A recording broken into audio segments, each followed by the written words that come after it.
দর্শক এই মুহূর্তে আমরা যেখানে দাঁড়িয়েছি এই জায়গাটি হচ্ছে সুনামগঞ্জ জেলার ধর্মপাশা উপজেলার বৌলাম গ্রামের চান্দনগর গ্রাম। এই গ্রামটি কিন্তু সম্পূর্ণ গ্রামটি কিন্তু পানিতে প্লাবিত হয়ে গেছে এবং আমরা আসার সময় কিন্তু এই গ্রামে কিন্তু নৌকা যুগে আসতে হয়েছে।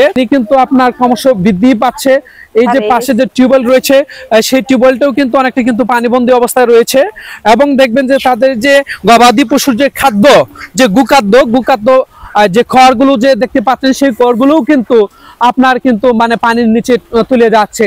এবং আমার পাশে ডান পাশে দেখবেন যে আরেকটি যে গৃহ রয়েছে সেই গৃহের মাটি কিন্তু ক্রমশ সরে যাচ্ছে এবং এইদিকে তাদের যে একমাত্র যে বেষ্টনী রয়েছে তাদের যে অর্থাৎ প্রতি বর্ষাকালেই কিন্তু তাদেরকে কিন্তু অতিরিক্ত 20 থেকে 30,000 টাকা ব্যয় করে কিন্তু এগুলো কিন্তু তাদের নিরাপত্তা বেষ্টনী দিতে হয়। সেই বেষ্টনী কিন্তু সর্বশেষ পর্যন্ত কিন্তু আর কিন্তু টিকে রইল না।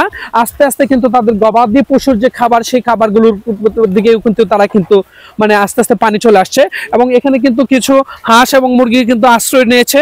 4-5টা ছাগল রয়েছে এবং একটি গরু রয়েছে। সেই গরুটাও কিন্তু আর যদি হয়তো বা আজকের বৃষ্টিপাত আসলেও এখানেও কিন্তু পানি উঠে যাবে এবং অনেকটা অনিশ্চয়তা সংখ্যা নিয়েও কিন্তু তারা জীবনযাপন করছে। আসার যে ব্যবস্থা যে পাশে যে মূল সড়ক চলে গেল সেই সড়কেও কিন্তু প্রায় বুক সমান পানি হয়ে গেছে।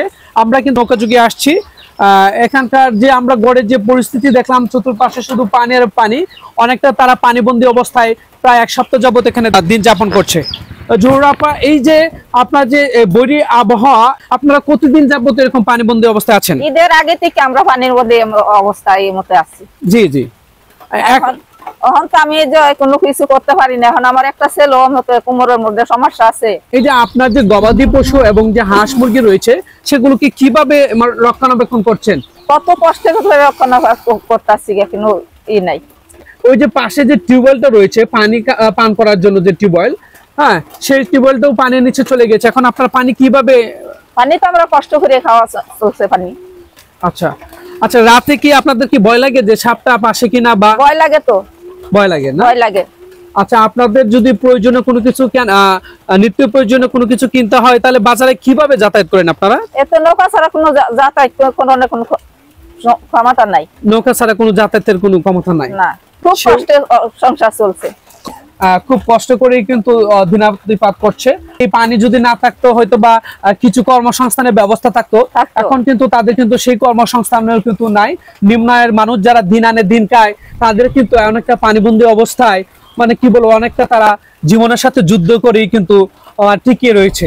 তাদের একমাত্র মনোবল এটাই যে আমরা শেষ পর্যন্ত আমাদের যে আশ্রয়স্থল সেগুলো আমরা কিভাবে রেখে যে যাব, যাই হোক সেটা তো নিজের হোক ক্ষুদ্র হোক অল্প সেটা তাদের নিজের বলেই কিন্তু সেই আত্মবিশ্বাসে কিন্তু এখন পর্যন্ত তারা এক আশা নিয়ে কিন্তু তারা বেঁচে আছে। এবং আমরা যদি লক্ষ্য করি যে এই চতুর্পাশে কিন্তু দেখতে পাবেন যে এই পানি